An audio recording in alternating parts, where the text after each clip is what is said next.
Dirty Sports Podcast. I said, welcome to the Dirty Sports Podcast with Andy Ruther and Joe Prano. Welcome to the Dirty Sports Podcast. Welcome to the Dirty Sports Podcast. I'm your host, Andy Ruther, coming to you live from Cincinnati, Ohio, with my co-host from Salt Lake City, Utah. Moving on up in the world. Or down, depending on how you look at it. So Joey No Chill Prano. Are you shacking up with Nick D'Alessandro? You and Nikki D? No, sadly. I'm shacking up with Dr. Peter, who until moments ago was just asleep in the background of our shot. Luckily, our shot's tight enough where you can't see him. But yeah, so we were. Oh, is this a dude sleeping in a bed in back of you? There was. Now he's in the bathroom. Okay. Yeah. So this is the post-bachelor party, 2-man bro excursion to Snowbird. A little Brokeback Mountain action going on here, Prano. That's right. So, bachelor party, Park City all weekend. Yesterday, said goodbye to the majority of the bachelor party crew. Andy Laz, first one out the door yesterday morning in an Uber on the way to Salt Lake City Airport. Everybody else got up, cleaned up, left around 11 a.m. Then there was a satellite crew, me, Dr. Peter Sestaro, former guest of the show, and Mikey. We made a day trip over to Sundance, which was beautiful. Little ski resort town owned by Robert Redford for a very long time. In fact, the one who named it Sundance after his character, Butch Cassidy and the Sundance Kid. Got a little afternoon sesh there, and then dropped Mikey and Sestaro off at the airport, and now it's a 2-man early week crew, St. Patty's Day and Tuesday at Snowbird. So we're based in Salt Lake for the next couple days. Aren't they moving Sundance? That's what I heard yesterday. Yeah, seems crazy. Obviously, Sundance not actually in Sundance. The film festival is in Park City.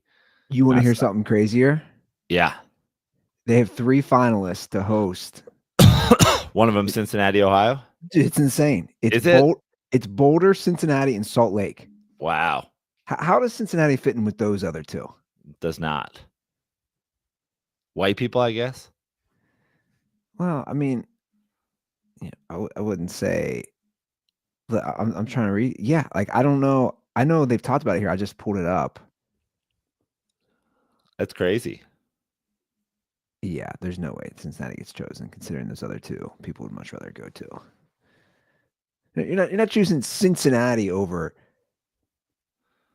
It's like the Olympics, man. True. It's all going to come down to money. True. Well, but what a cool little town that was. Yeah. But it's not even really a town. It's just a couple log cabins that make up a ski resort. Very cool, very fun day. And now I got to do a special shout out. I got to do a couple special shout outs. First of all, shout out to each and every one of the dirtballs who sent me a little bachelor party money. Lot of Next Miller Lite on me, which I appreciate. Everybody's Venmo donations went to a good cause this weekend. Lots of partying. And then one very special dirtball. So skiing's obviously, and I don't want to get ahead of myself. I don't want to get over my skis here, but skiing a very expensive sport. And, we had 2 days in Park City. We did a day at Sundance, and now Snowbird, which like everybody else has gone home. And I was like, my buddy was like, we got to do Snowbird. And I was like, all right, we'll stay a couple extra days. 2-day passes, 2 days worth of lift tickets at Park City.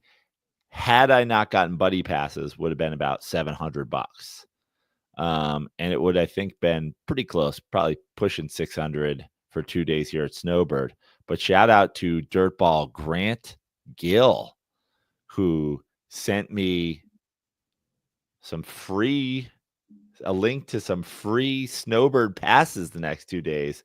The Dirtball hookup, some sort of computer internet glitch that should lead to some snowbird free passes. If it works, I'm keeping my fingers crossed. It almost seems too good to be true. But he was like, enjoy, get out there, get some snow next couple of days. And I'm like, if this works, honestly, if we were recording this episode tomorrow and this works, this would be called the Grant Gill episode. But I don't want to So it's basically just a hack. Basically just a hack now. It truly is like it almost feels too good to be true. But I'll report back on next episode to see if the Dirtball hack works. A lot of Dirtball hacks over the years. A lot of Dirtball upgrades. This is just the Dirtball ski upgrade. If it works, hopefully naming an episode after you would be enough, or just this thank you. But I guess if you want, I'm naming an episode. Yeah, I'm not naming. But I guess if you want, if Ruther shutting down the episode thing, I guess I'll just have to blow you. You take that Brokeback Mountain, continue it. Yeah. Brokeback Mountain, continue. Sorry, great. You're not getting an episode named after you. All right, I guess it's Head. We went to a strip club in Salt Lake City the other night. What was that like? It was like you would think it would be. I think Mormon girls are attractive, though. Now, who knows if these dancers were Mormon girls? Yeah, I don't know, but I found out there's 3 different kinds of strip clubs in Salt Lake City, and they do not cross over. So you have 3 different types you can choose from. You can choose from strip clubs with booze. You can choose from strip clubs where girls get naked. And you can choose from strip clubs where they do lap dances. But they do not cross over. Lap dances, no booze, no taking your tops off. Booze, no tops off, no lap dances. Nudity, no lap dances, no booze. Well, just combine the 3. Come on. Although isn't that the way in LA? They don't in LA, no booze. Booze bottoms on. Yeah, booze bottoms on. Here, booze tops on. Ugh. Pasties.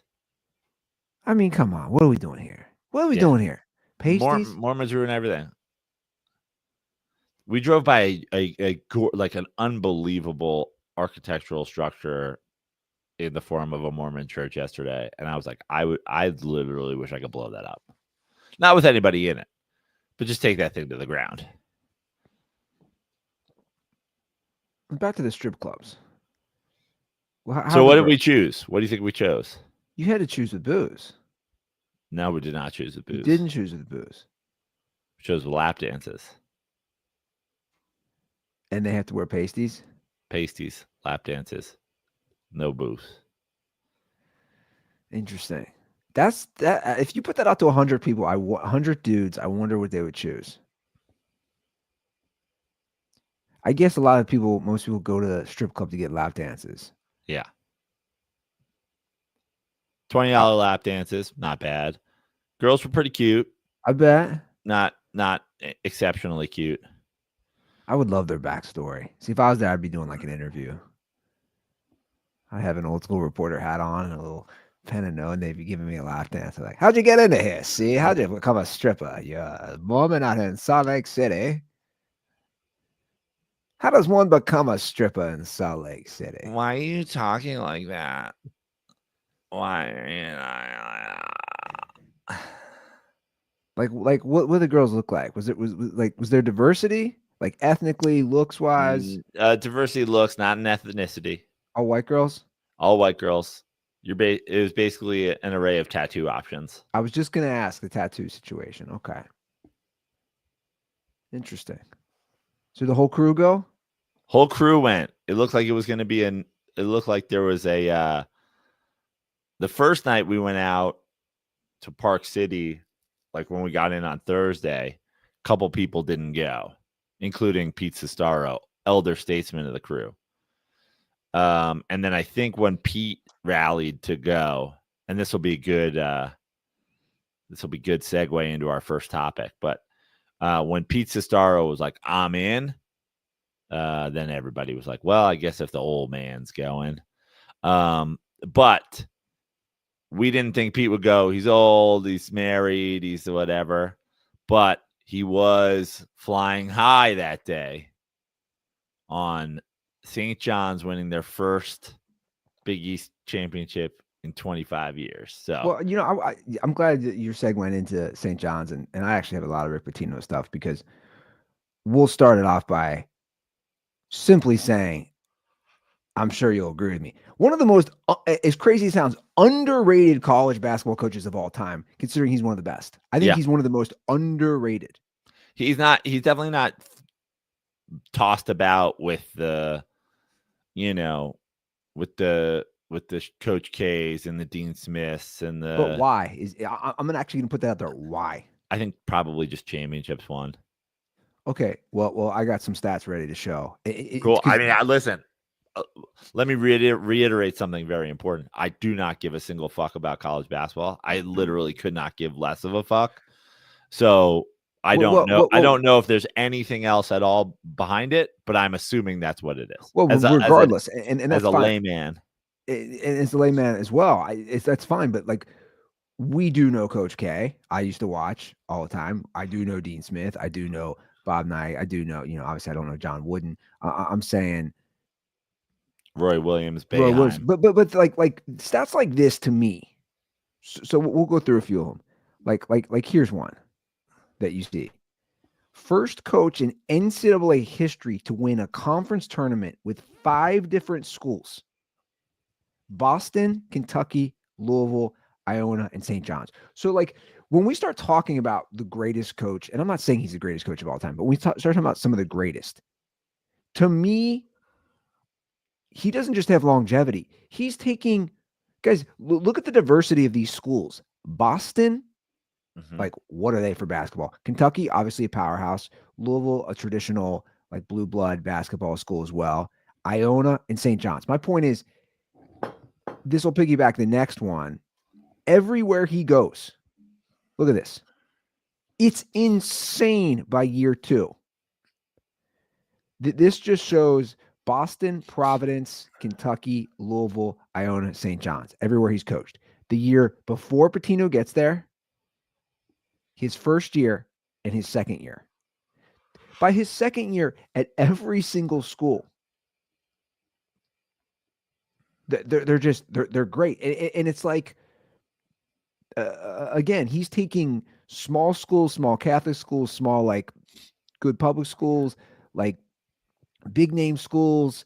It's just like, it doesn't matter where Pitino goes. He turns it around instantly. And let me see here. Dude, he's been doing this since, what's that first stat? It's like since the 70s. Yeah. So that's my point again when I say Rick Pitino is underrated. We don't know, because it didn't happen. We don't know, could Coach K do this at all these different schools? Right. We don't know if Dean Smith. I think a shitty but probably typical argument would be like, well, why do you even have 5 schools? If you're so great, how come you haven't been the coach of Providence for 40 years and have 5 championships? And that is a shitty argument. And obviously, Pitino's career arc is interesting because he kept upgrading, right? He goes from Boston, then to Providence is a more prominent school. Then he upgrades to, again, Kentucky. Then he upgrades to the NBA. And he upgrades to the NBA. And then he comes back to a program like Louisville that had been down for years. Yeah.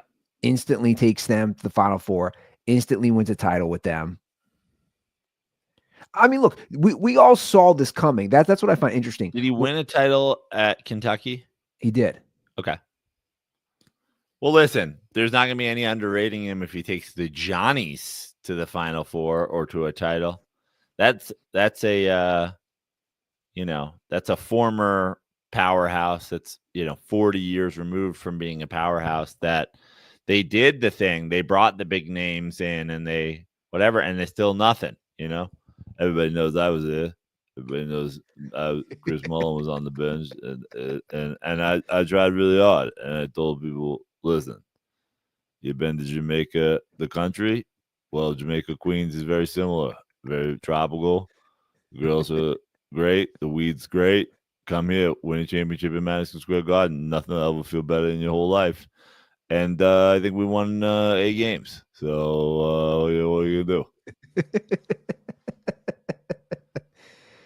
Always one of my favorites. When Chris Mullen makes an appearance on Dirty Sports. But we also, we won a lot of Big East championships when I was on the team, and I think a lot of people thought that would last forever. I think a lot of people saw my hair, big froey butt cut, and they were like, that's going to be Chris Mullen's hair forever. Why would he ever change it? That's just a perfect haircut. But things change. Sometimes you got to go bald, but you go do a flat top in between where you look like a military guy. Drill sergeant. You look like a drill sergeant because you're like, I'm going bald, but I don't want to admit it. So I guess I'm doing a Howie Long here for a minute. And then completely bald, and so things change. Johnny's not a national contender anymore, and but they're back. Rick Pitino, guy fucks prostitutes and wins basketball games. Which honestly, if you're gonna be good at a couple different things, that's good. That's a good mix. He's a Renaissance man, honestly, at Pitino. He's like a Renaissance painter. It's like Raphael, Leonardo, Pitino, Michelangelo, Teenage Mutant Ninja Turtles, running around Queens now. Turtle power. We all saw this, though. That was my thing with Pitino, right? So the scandal happens at Louisville, right, with the hookers, with himself personally, like he bangs that chick on top of the tabletop in the restaurant, which is always funny to me because all the stuff was revealed that he lasted like 2 seconds. Yeah. So all the details. Why is it because he's Italian that every time I picture that happening, I picture it happening in Vesuvio from The Sopranos? Hey, hopalong Casadich. So, like, my thing was when he came back out of not coaching to Iona, like everybody was like, okay, they're going to be good, and they were. Yeah. They instantly made the tournament. Well, and to be fair, listen, that was you're going to a real mid-major in a real relatively shit thing, and it's like, okay, let's see what he does here. Does this team immediately start winning its own tournament? Is it immediately start making NCAA games? Was it winning tournament games? Boom, did immediately upgrades to another hyper local New York school. Just it's honestly it's the Boston to Providence jump, but in New York instead of New England. 100%. But that was my thing when St. John's hired him. Again, we don't really follow college basketball. I go, oh, they're going to be good. I go, he's gonna get talent, right? He's always had a knack for getting talent. Did he coach anywhere else? What's that? Did he coach anywhere else? Was that the only schools he coached at? As far as head coach, the ones I named? Yeah. Did he coach at Manhattan? Or was that his kid? Isn't that Fran Fischella? Maybe. Let's see here. No, that's oh, here's a fun fact. I'm assuming he was an interim coach or something. He coached 6 games at Hawaii before Boston. Wow. Just 6 games. So I'm assuming something happened in 1975-76. Yeah. Probably an assistant on the team. Yeah. He goes to Boston. He goes to Providence, takes him to the Final Four his second year. He goes to Kentucky. Now, let's not forget, Joe, when he went to Kentucky. You know what he used to tell girls when he in his 6 games coaching at Hawaii. Come on, Walea. That's what he'd say to the prostitutes. Let's not forget at Kentucky, they were on probation when he started there. Yeah. So they couldn't even make the tournament. Yeah. And by his 4th year, he gets them in the Final Four. Then he had that 34-2 squad that won it all. I believe, was that like a Tony Delk team and Antoine Walker? Like they were stacked. They had a lot. They had a lot of NBA guys. The next year, McCarty. yeah. The next year, they're runners up. I mean, right? Then you're right. Then he goes to the NBA, goes to the Celtics, comes back. Louisville's a mess. I mean, it's the same thing again. 4th year, Louisville's in the Final Four. Takes him to 3 final. I forget. I don't know. What was the one title? Not that it matters. I think that one Louisville title was. Anyway, Providence NBA, Kentucky NBA. Oh, that's right. I'm forgetting the Knicks. Yeah. I'm totally forgetting the Knicks. What an interesting career, man. But that's my point as far as Pitino being underrated. Like you don't when I think that's the problem is people get caught up in a guy who's been in a school forever. They get caught up in all these guys. Dude, I'm telling you, when you see like a public discussion about greatest college basketball coaches, I feel like he's not really mentioned. Yeah. And right now I'm laying out a resume. Like I would take him any day over take like a Bill Self from Kansas. Oh, dude, you've been there forever? Cool. You have the talent. Bill yourself. Yeah, you have a lot of Final Fours, some titles. But that's my thing is like, here's what Rick Pitino is. He gets the players. He's just a better version of John Calipari. Yeah. Which is what I was going to say. Yeah. He turns schools around with the recruiting, but then also, unlike Calipari, actually wins. Like watch this clip here. I don't know if you've seen this clip. This has been going on for like a few weeks. You see this clip? Dude, I see this. I want to run through a wall for this guy, whether it's basketball or not. This clip has been floating around. Yeah, I've seen it, but I'll play it anyway. Right? In and be a basketball player. Dig in. Every time you miss a shot, your game deflates. We don't care about your missed shots. Play defense. You guys keep blowing opportunity upon opportunity upon opportunity. You're like children with bad things happening.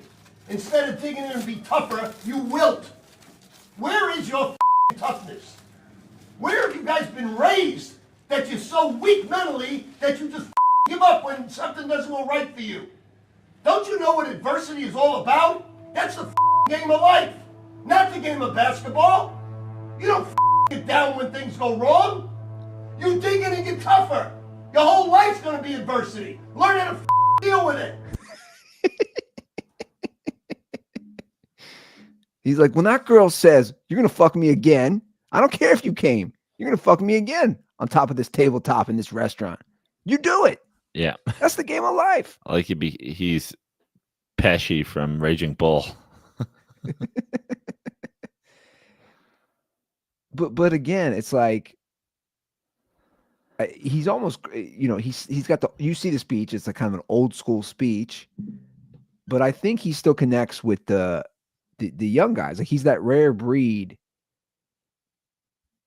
And it's, you're obviously a New Yorker. It's interesting to see just like, it seems like the Madison Square was jumping, right? You can walk by Dr. Pete. Right. And like, it correct me if I'm wrong. It seemed like a whole vibe was back for like the college scene there. Oh, absolutely. With the tournament, with even this year, like they're selling out games.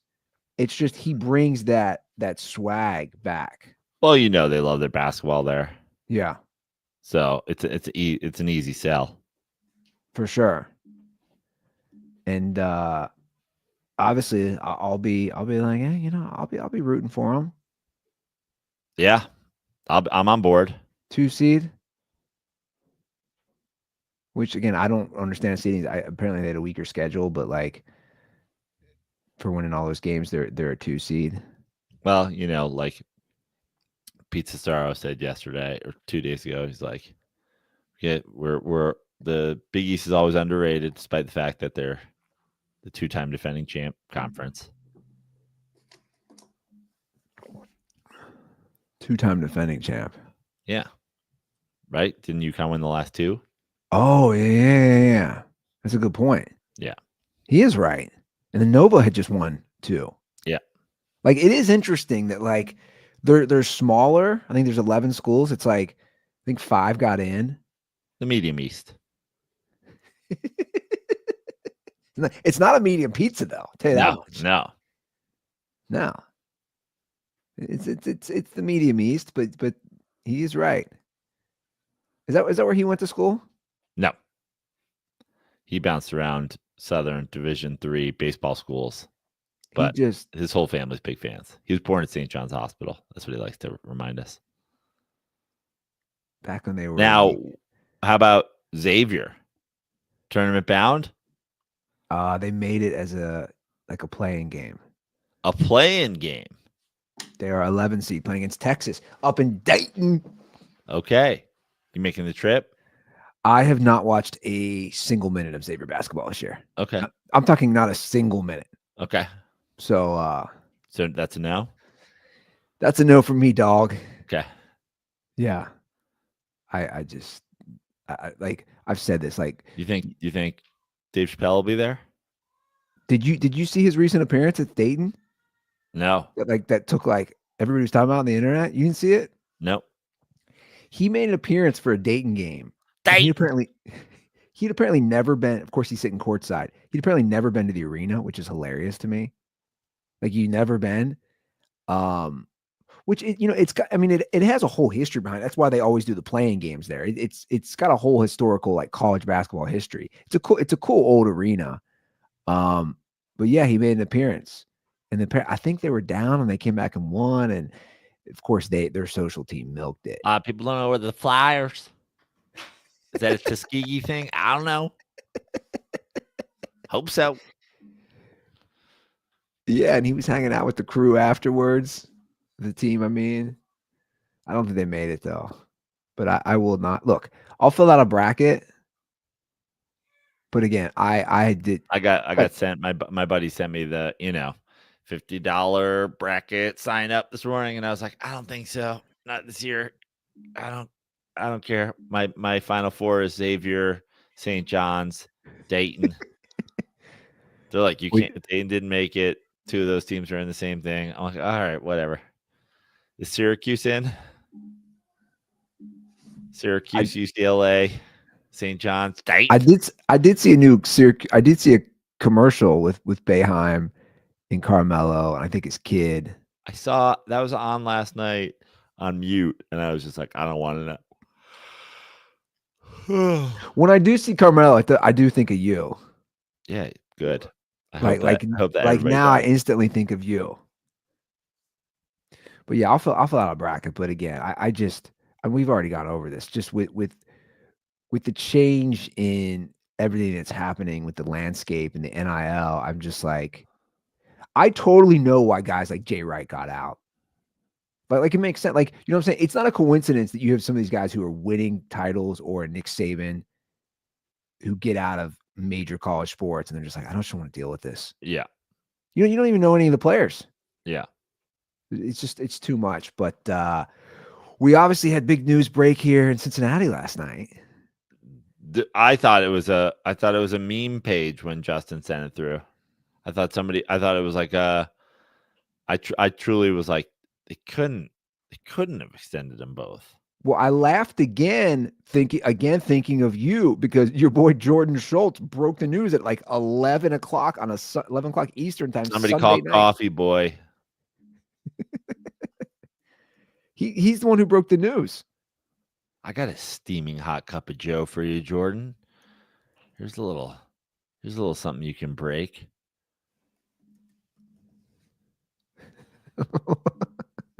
Well, they did. They signed both T. Higgins. They extended them both simultaneously. Well, they had the same agent. To 4-year deals. Both over $100 million. Okay, I guess. like I've seen some people say that's one way to build a team. Yeah. Look, I have a lot to say since I live here. I'll start off this. Bengals fans, most of you are like every other NFL fan base, which we always discuss. You're delusional. You're taking the chum in the water. Every Bengals fan was pissed off because they've done nothing in free agency, basically nothing. And now you're the shark taking the chum in the water because they threw you exciting guys who went 9-8 last year. Like what's so crazy there's a lot of things, like you said. One, Joe, both at the same time. So Jamar Chase gets 4 years, $112 million guaranteed, making him the highest non-paid QB in NFL history. The deal could be up to 161. T. Higgins gets 115 with the first 2 years guaranteed. We don't know exactly, or maybe I haven't seen it or missed it, exactly what he's getting guaranteed. But Joe, it's insane. Burrow this year. Okay, this year we do know. Listen to this, Prano. Burrow will make $55 million this year. Jamar Chase, $40.25 million. T. Higgins, $28.75 million. The Bengals are committing $125 million to 3 players this year on offense. You know, so who's going to block? Joe Burrow bought the Batmobile. Joe Burrow bought one of the Batmobiles that was revealed on Hard Knocks AFC North in season. Joe Burrow is now Batman. He has all his gadgets. He's got his bat belt. He's got all the receivers on there. He's got all his little weapons. And then the team in Pittsburgh and Bane are going to break his back.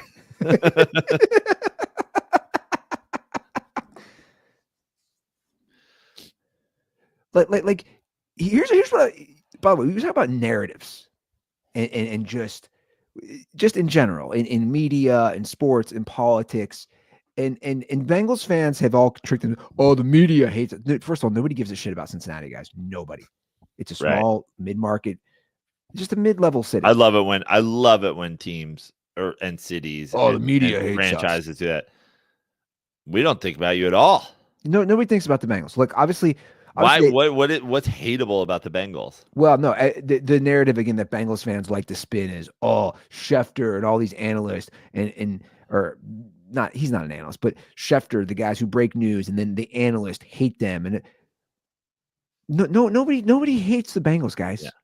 These narratives, nobody cares. You have an insecurity complex. As someone who grew up here, who lives here now, who also didn't live here half his life, you have an insecurity complex. That's all it is, Bengals fans. Yeah.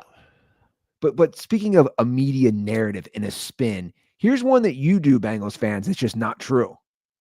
You don't have a juggernaut offense. I'm bringing the facts. The Bengals, I don't know how many times I'm going to say this, have never had a top 5 points per game offense under Burrow or Zach Taylor. Wow. Not once. It's a fun fact. It's actually a great fact. In 5 years of Joe Burrow, all with T. Higgins, 4 of those with Jamar Chase and T. Higgins, they've never been top 5 points per game in the. We're not talking top 3. We're not talking top 2. They've never had top 5. So this narrative that our offense, your offense is not unstoppable. It's just not. And one of the reasons is you've never had an O-line. So T is great. And by the way, Higgins or Chase is great. And they do. That's never been a question. There's never been a question. But here's a glaring stat, again, that no Bengals fans want to talk about. Joe Burrow, I looked it up before we did our show. Most sacked, I just put into Google, most sacked quarterback since 2020 when Burrow was drafted. Joe Burrow's second most sacked QB. That includes missing 13 games in his career because of injury. Because, again, he didn't have an O-line. So, Burrow's been sacked the second most. What's that? Who's won? Your boy. Daniel Jones? Russ. Oh, Russ. My boy. Yeah, no surprise there either. But again, Prano, I know you're going to agree with me. It's like, guys, this narrative that the offense is unstoppable, one, isn't true. but also it's like they feed into the bullshit, the Bengals fans, and also don't realize he's sacked the most because you are paying Jamar Chase and T. Higgins. Like, yeah, of course. so it's one of the crazier things I've seen. You've never seen it, have you? What's that? Throw this much money at two wide receivers at the Well, same obviously time? not, since one of them's a record-breaking money and the other's, yeah. I mean, no. There's never been a 1-2 spend on the receivers like this ever. It's insane to me. It's unheard of, yeah. And you go 9-8, and I think the Bengals will be fine next year. They'll be decent, but I agree. again, it's I not agree. a matter. Obviously your goal is to win the Super Bowl. If you put a gun to my head right now, I'd say the Bengals will make the playoffs and not go far. Right. Like if you put a gun to my head right now, I wouldn't commit to that they win a playoff game. I wouldn't commit that they don't win a playoff game. I'm 50-50 on that. I saw the blueprint. You saw the blueprint. Anybody with I saw the blueprint this year, previous years, you need to win in the trenches. The reason the Eagles absolutely annihilated the Kansas City Chiefs, they could run the ball. You had a stud running back. You had a great O-line, and you had a great defense. It's not rocket science. Yeah. And I love your Bane joke because it's true. It's like, dude, you're still in the AFC North. You get the Steelers twice. You get the Ravens twice. And even the Browns, for as much as Browning as they can be, they always give the Bengals fits because it's a division game and it's a rivalry in-state game. It's like that's 6 of your games right there. Yeah. T is great. Jamar's great. But when Burrow's lying on his back because TJ Watt's shoving his nuts in his face, it doesn't really matter. But again, it's like the fans are just like, oh, this is great. This is like it's amazing to me because it's like no one watched the Super Bowl. like we watched what the Eagles did. And forget the Super Bowl, just like historically. And I felt like, look at all the teams ever that go there. Yeah. It's just again, this is for the casuals. That's what I'll say. That's what I think of. When I see this deal and everybody gets turned, and then when somebody writes online, like, what about your defense? And everybody hops in and they're like, fuck it. Let's just score 40 points a game. Who cares? I mean, in your memory of watching football, when is the last time a team said we're leaning all, like, I can't think of one, all into their offense? Maybe would that be early Chiefs? Early Chiefs. I guess there was kind of a Patriots team there that did it, but they always had good defenses still. Yeah. I don't think there was an early Patriots team. I feel like no, not an early Patriots team. One of those mid Patriots teams had like a pretty 20 something defense. Really? Yeah, I feel like that's true, but I mean, greatest show on turf, maybe. Right. But I felt like they had some good players though too. Yeah. That's what I'm saying. I don't think people realize outside of Trey Hendrickson, who we don't know if he's gonna be back with the Bengals, they have no one. The thought of going all in on your offense and your new defensive coordinator to turn it around is insane to me. Like right now, if I asked Which you, I assume is like Buddy Ryan's nephew once removed or something like that. it's Al Golden, who Okay. was just Notre Dame's defensive coordinator. Got it. But see, it's also a classic Bengals move. He was the linebackers coach on the Super Bowl team. And then he went to Notre Dame for 3 years. And he was pretty good at Notre Dame from what I've seen. Yeah. But again, my thing is all they know is retreads. Oh, this guy coached here before. He can turn these dumpster fire DBs into something. Right. I'll say this to anybody. My DMs are open for bets. Like I was saying to a buddy of mine who's diehard season ticket holder, I said, I'll take all the bets for the Bengals this year. All the bets. You want to take who wins the AFC North? I'll take it. You want to take makes the Super Bowl? I'll take it. You want to take makes the AFC Championship? I'll take it. Now, I probably won't take win or lose a playoff game. I don't have that confidence level. But like my buddy wanted odds. I said, I'm not giving you odds to win. There's 4 teams in the division. Yeah. You're talking so much shit. Well, the Ravens are the favorites. I wonder why. Why would the Ravens be the favorites? Right. Oh, yeah. They have a defense. They can run the ball. My Bengals, my brother calls me the number one Bengals hater at this point. My Bengals hate is like only getting ramped up with this. Like I can feel it. And you might get the backlash early, but you'll always have the last laugh. And that's all I'm saying. Like I would not be shocked. Like if the Bengals win 11 games, I'm on record right now saying I wouldn't know. I wouldn't surprise me at all. They go 11-6. Even 12-5. Speaking of bets, I have to shout out our boy Kyle Aronofsky. One of the great unhinged homer texts I've ever received. And you would think he would have learned his lesson since he has grimace on his leg somewhere. But he sent me a text over the weekend that he was listening to the last episode. And I'm paraphrasing, but something along the lines of like the fact that you defended the Daniel Jones contract and are shitting on the Justin Fields contract is hilarious. And I'm like,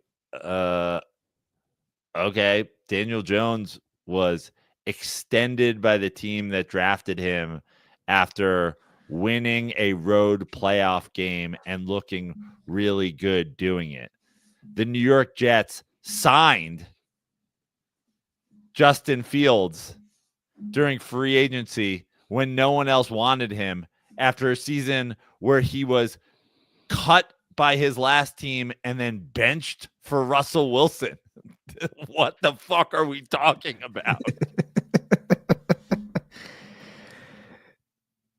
Yeah, that's a tough one. That's a tough one.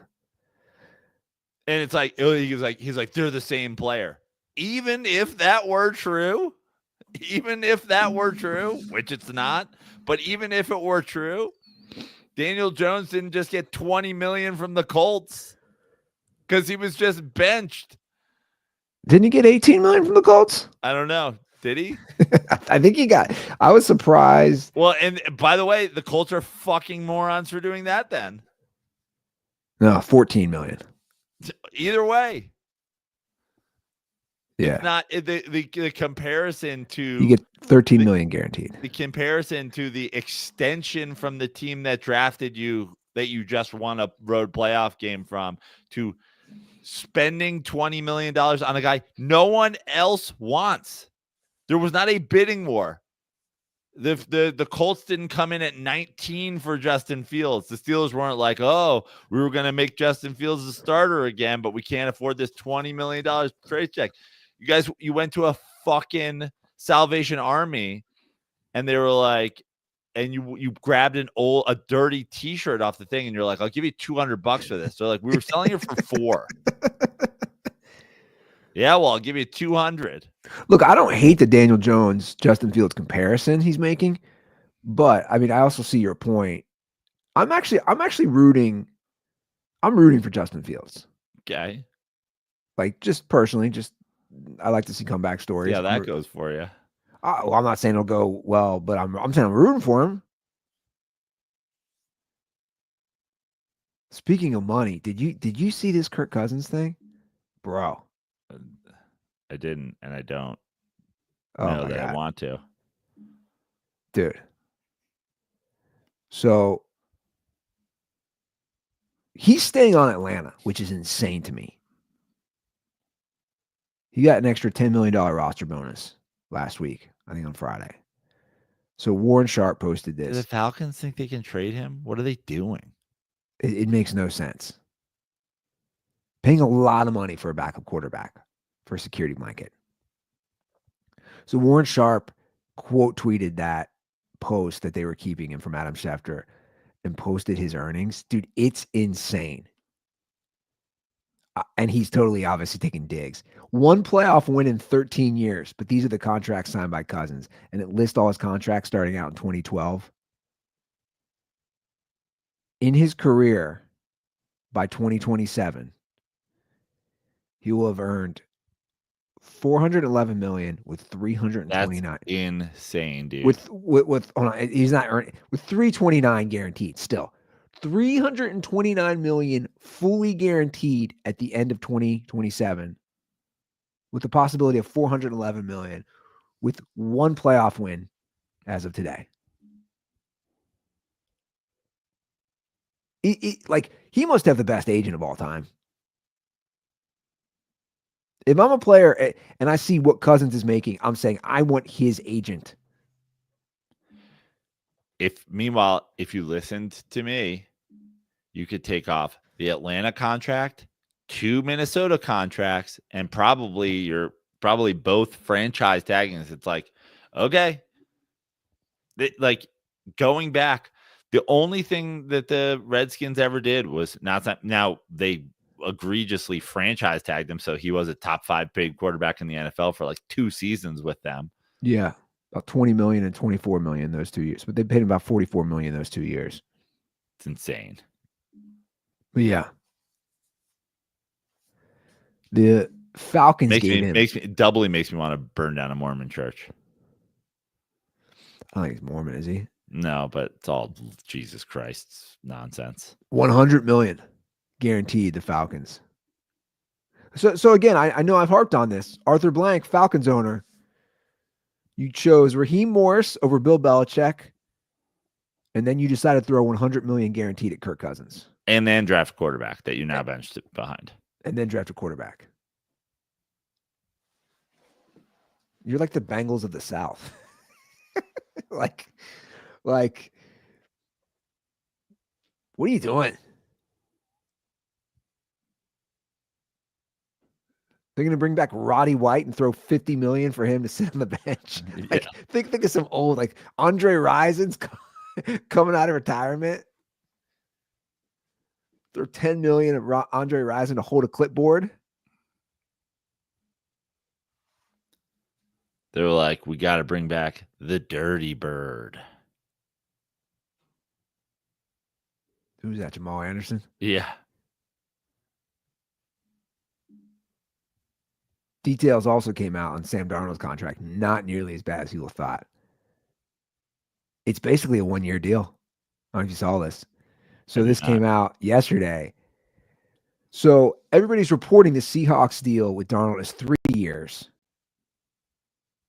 But it's essentially, you better play good. So everyone's like, oh, 3 years, 100 million. No, it's essentially, which is insane for 1 year, but still, they know that he might suck and this might be a flop. It's basically a 1 year, $37.5 million deal. It's a lot for Sam Darnold. It is. But the only guarantee that Sam Darnold has beyond this upcoming season is a $17.5 million injury guarantee, which will become guaranteed March 1st or whatever next year. Yeah, the week after the Super Bowl. Yeah. So if he's terrible this year, yeah, it's not, that's not the worst. I don't think it's the worst. No. I mean, it's like you said, it's a lot of money for Darnold, but they're also like, what were our other options? And well, they could have kept Geno Smith, of course, but right. But Geno Smith got more money than that. He did. So it's coming down now that Cousins, because Cousins was one of those guys floating, right? They thought he might go to somebody else. He's staying. So now we're basically down to Rodgers and Russell Wilson. Unless, of course, there's a team that wants to trade for him, which would be insane. I guess there's always the chance the Bengals really go all in on offense. And they're like 2 QBs throwing to our 2 different receivers. The league's like, there's the salary caps out. You guys, it's literally impossible for you to field a team if you were to do that. They're like, hear us out. 7 players on defense. Boom. Mic drop. One of my favorite spins of Bengals fans is the salary cap goes up every year. Stop talking about what we're paying them. These are going to be great deals for 2 wide receivers in 2 years. It's insane. It's like, but also everybody's doing these posts. If you would have signed these guys last year or T. Higgins like 2 years ago, you would have saved a lot of money. Yeah. Right? That's the move. That's why when I saw it, I didn't believe it, because why'd they tag him for 2 years if you're just going to sign him? Well, it's like going to a car dealership, and you just keep waiting as the price continues to go up. Yeah. And up. It's like waiting. It's the worst negotiation ever. You're like, how much can I get this car for? They're like, you can get this car for $27,000. You're like, I'm walking away. They're like, hold on. I'm trying to close this deal before the day ends. Before I let you out that door, how about 28? You're like, fuck it, I'm in. I've never seen anything like it. And again, I stand by my thing about Burrow is like, dude, I think you're a top 5 quarterback. I also think you so here's my thing on Burrow now. You either have like some sort of, well, I was going to say superhero complex, which would fit his whole Batman thing of like, you don't need a defense. I can just win with my guys. It's like, but you didn't last year.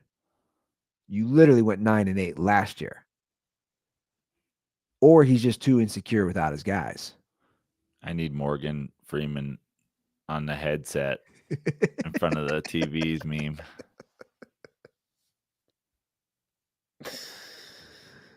Oh man! Put a bunch of different offensive plays on those TV guys, screens.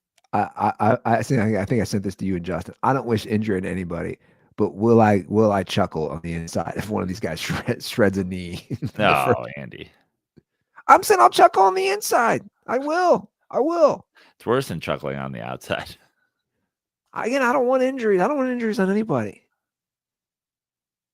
Tell me you wouldn't chuckle a little if they were walking across that street. Oh, I mean, if they did it walking across the street. Jamar Chase is going to shred an ACL, slip it on the sidewalk, walk into practice. Or get hit in the crosswalk by their punter who's delivering Uber. Shout out to Drew Crispin. That's hilarious.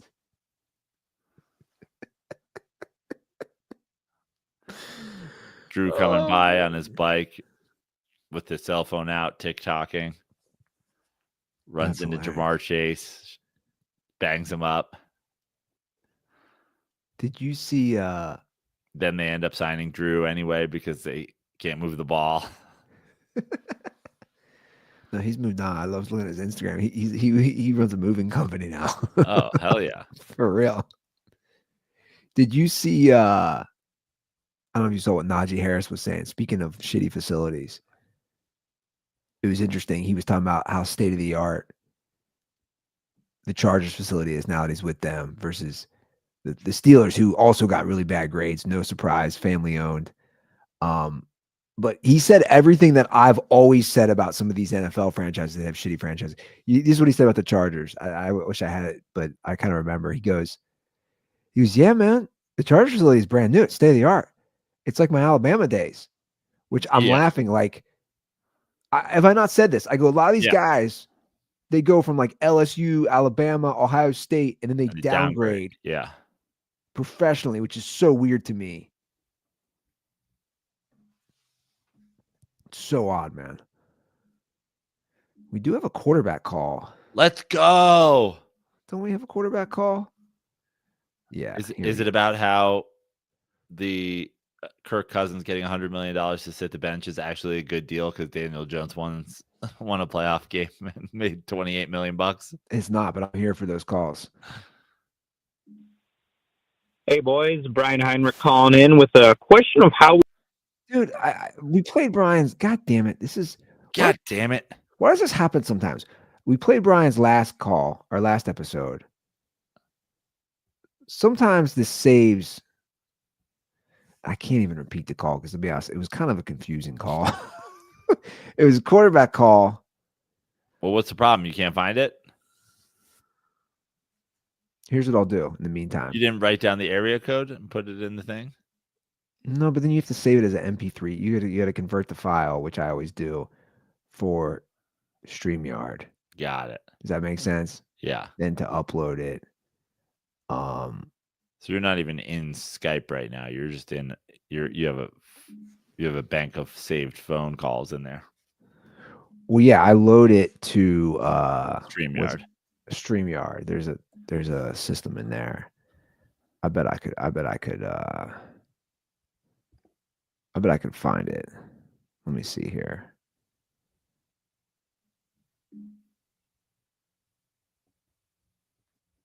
You can't hear that, can you? No.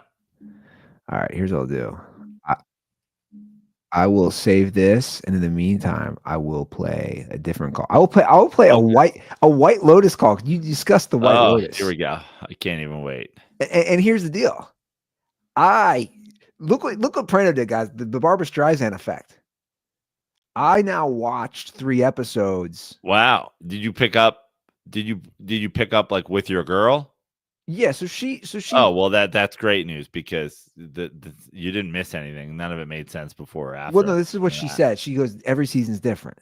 Yeah, every episode is different. Every scene's different, Andy. So she goes, I would argue that each character in a scene's dialogue is not linked to one another.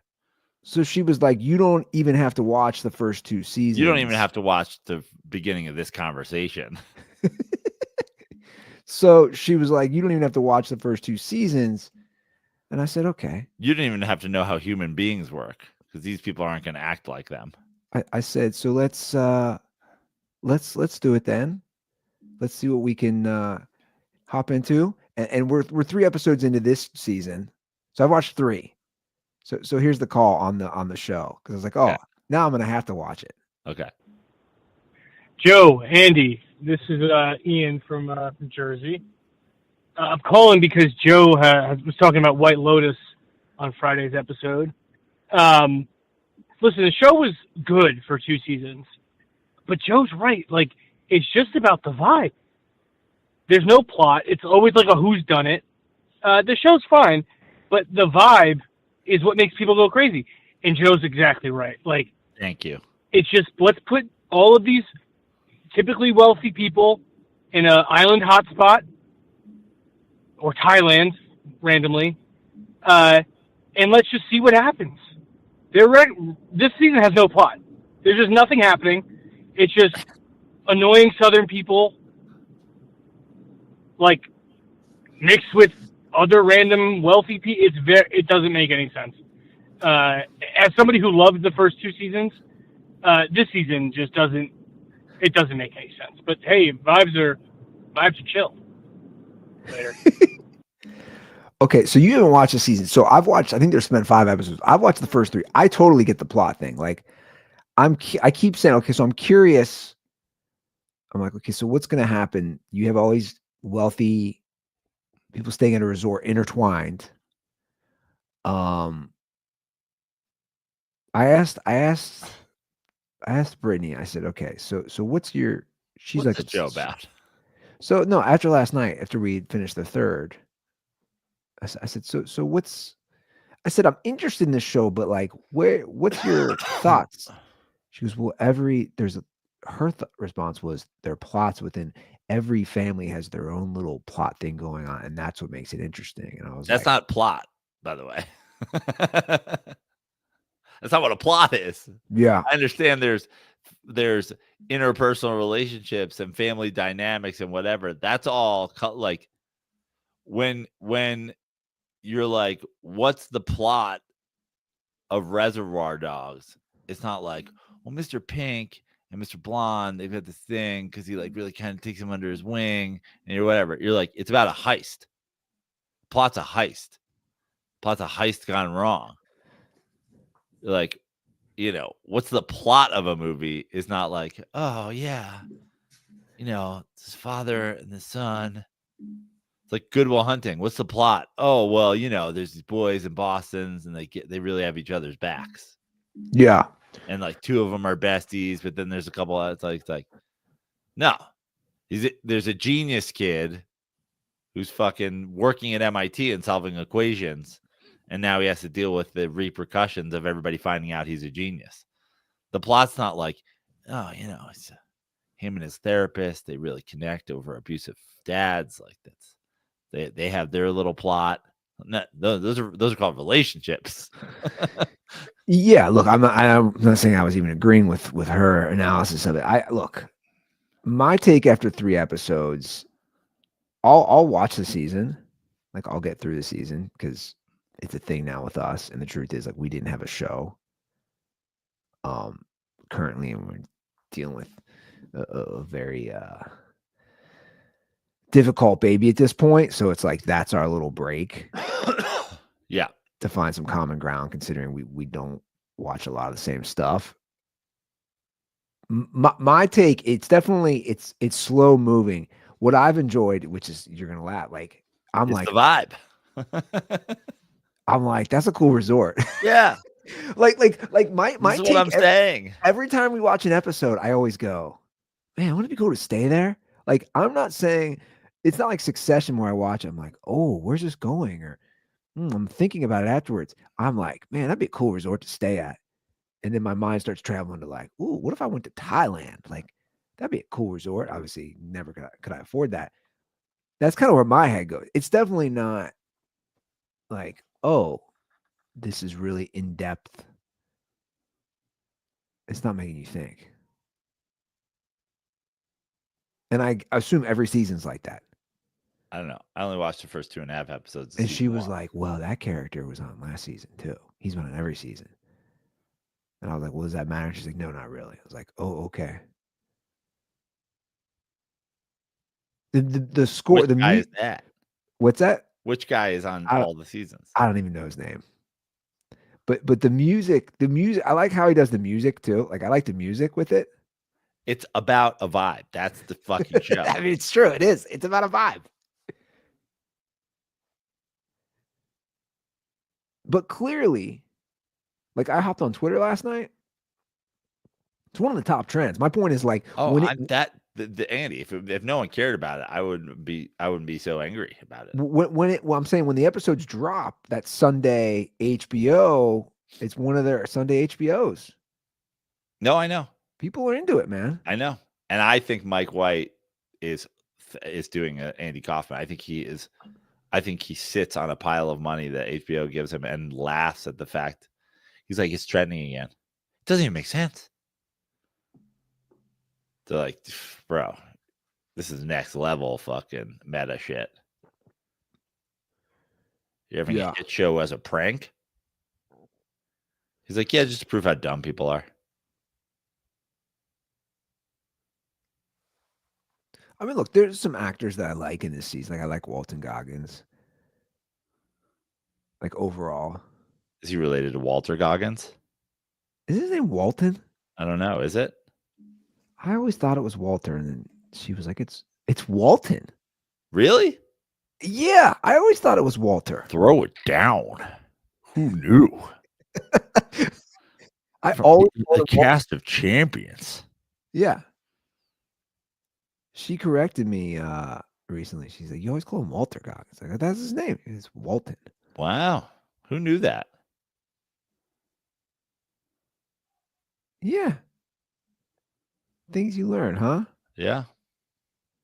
Things you learn if you sit through the credits for White Lotus, which I assume are also a vibe. Oh, total vibe. 100% total vibe. All right, I did find this call. Okay. I did find this Let's go. This quarterback call. Hopefully I downloaded it correctly. All right, let's play it. Yo, what's going on, guys? Hunter from Michigan. Here with what probably is a dumb question, but I figured I'd ask it anyway. So I always hear that Peyton Manning and maybe a couple quarterbacks before him, but primarily like Peyton Manning revolutionized the quarterback position because it sort of made the quarterback more of like an on-the-field coach. The quarterback was more involved as like a strategist on the field, things like that. And, this is just kind of what I hear about what Peyton Manning did. I'm a little bit too young to remember Peyton Manning's like rookie days or him like, beyond the years of him being an established quarterback. But the reason I bring that up is, like, we talk so much about quarterbacks and how it seems like there's very few quarterbacks right now that can lead a team to win. Is the next revolution that needs to happen in the NFL, and I don't even know if this is possible, which is why it might be a dumb question, is the next revolution a system or an offense where there's less responsibility on the quarterback? I don't know. I have zero idea how that would work, but do teams need to somehow, some way design an offense where the quarterback has less responsibility? Because, if it lowers the skill gap, so to speak, then, maybe quarterbacks can be more successful. I don't know. Probably a dumb question, but just figured I'd ask anyway. Catch you guys. All right. So I think this is a great question. And I not only do I mean, he sort of pontificated on it as opposed to like saying he thought it was going to happen, but I agree with his assertion. I think it is happening, and we can get into why. Basically, the dumbing down of the quarterback. Yeah.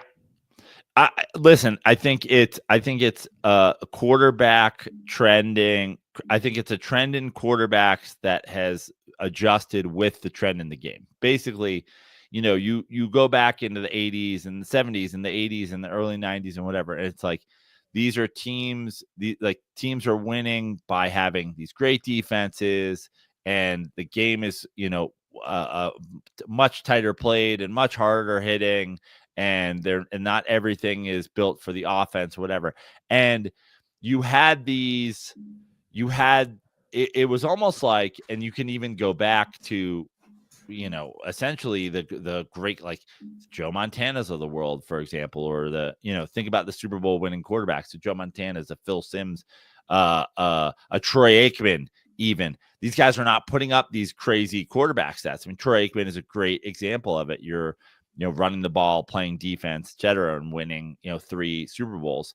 But it got to a point where it's like, with the rules, the offense was never just going to strategize the defense. If you just like came out of the huddle and you went to the line, and what Peyton Manning did, Eli Manning, Phillip Rivers, Ben Roethlisberger, Tom Brady, Matt Ryan, we went through an era where you had quarterbacks who understood the game on a higher level, could go to the line and take the advantage back to the offense by adjusting to what they've put on the field and recognize what the defense is going to do and adjust it with audibles. So there was an era where the offense then took with not only with those quarterback plays, but then the slight rule changes, can't hit the quarterback as much, can't hit the receivers as much,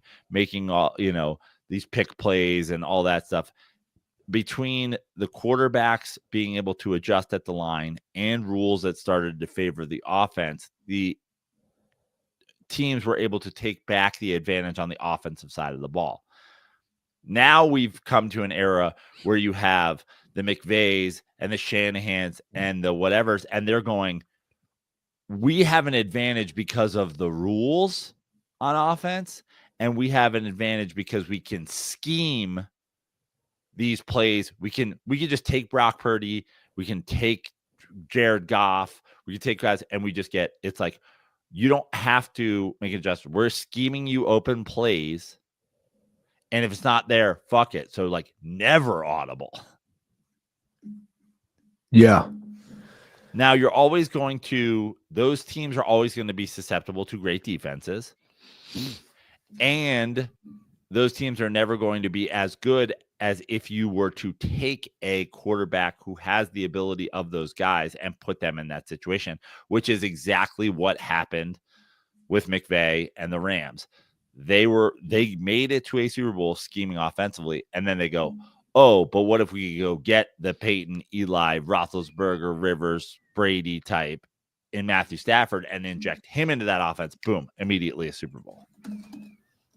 But if you look at it, if you look at Brock Purdy, if you look at, Jalen Hurts, if you look at Lamar Jackson, if you look at Tua, if you look at Jared Goff on the Lions, if you look at None of these guys are doing this. It's just we're running our offense whether they like it or not. And hopefully, like the Eagles last year, we can have the number one defense in football and pound the ball down their throats offensively. Because again, you're never sending Jalen Hurts to the line to make an adjustment other than like, I think you're gonna butt fuck me off the left side right now instead of the right side. I do wonder some of these I wonder what control somebody like a Patrick Mahomes has. Right. I mean, all the top quarterbacks, Mahomes, Josh Allen. I'm sure Mahomes Burrow. and Allen and those guys and Burrow have a little bit more leeway than some of those other guys, but not Peyton Manning, not Eli Manning, not Tom Brady. You're right. Nothing like those guys had. Nothing. Those guys kind of had carte blanche. Like those guys could do whatever they wanted.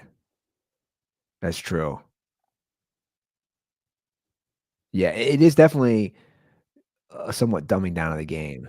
Because of the rule changes, Patrick Mahomes doesn't need to go to the line and do all that. Did you see there's a change? You could potentially argue, well, maybe in the Super Bowl, if he had that ability, they would have had a better chance to win the game because he would have been able to do that. But with the offensive rule changes the last, decade, you can win multiple Super Bowls without ever thinking about doing that. With going to the line and having we're going to spin and then 3 running backs are going to go this way and then it's a shovel pass. It's like the majority of the Chiefs plays, they never, ever, ever, ever, ever think about adjusting at the line, no matter what the defense is showing them. Did you see, speaking of cerebral quarterbacks, and obviously we'd put Aaron Rodgers in that as well. Did you see there's a chance he might go to Minnesota? Bro, if you really follow Brett Favre's career arc, I'm going to laugh so hard. So the rumor, again, I don't know if this is true, if there's anything to this. The rumor is that he's which is crazy, but why the Vikings would do this, but that he's curious to talk to the coach before he looks at a Giants or a Steelers. Wow. Because obviously they have playmakers and a defense. When he steals from the Mississippi welfare system, it's going to be really weird. I knew I was like for sure Prano was going to do a Mississippi theft joke here. I mean, dude, if he goes to the Vikings, I almost want it to happen. When the pictures of his dick that he sent to Joe Rogan leak, it is going to be wild. Which is crazy again, because he's still not shrunk because still unvaxxed. What do you think of that, Joe? Who they have? They got JJ McCarthy, right? Yeah. That's what I'm saying. Obviously he got injured. But take your chances with the young QB. He sat out a year, rehabbed. I would laugh so hard if that happens. 310-359-8365. That's the hotline. It's right there on the screen. Is that our show, Andy? I know you got shit to do. Thanks, man. I'm gonna get dressed and go skiing. Two more days. You're up early. Thank you. Yeah, well, I got churches to burn. I've never been inside a Mormon church. I'd be curious to go inside though. Have you been inside a Mormon? Oh yeah, I have. There you go. And we ain't talking soaking and dog. We're talking about the real thing. You know what I'm talking about? Well, follow me at Joe Prano on all social media, TikTok, Instagram. Yeah, again, appreciate all the Venmos for the bachelor party. Skiing's expensive. But also shout out to my boy Grant Gill for making it a lot less expensive if this works. I thought it was Grant. What did I say? Greg. Oh, I said Grant. No, I said Grant. Okay, maybe I misheard you. Yeah. Shout out to my boy Grant for hooking it up. Hope this works. And listen to the Jay Moore podcast. We have an episode out with Barinholtz right now, and an episode coming out tomorrow with comedian Taylor Williamson. I thought you were going to say Taylor Swift, guys. Yeah. All right, guys. Follow us at The Dirty Sports. You can follow me at Andy Ruther. That's our show. We'll be back on Thursday or Friday. Have a great week. And as always, stay dirty.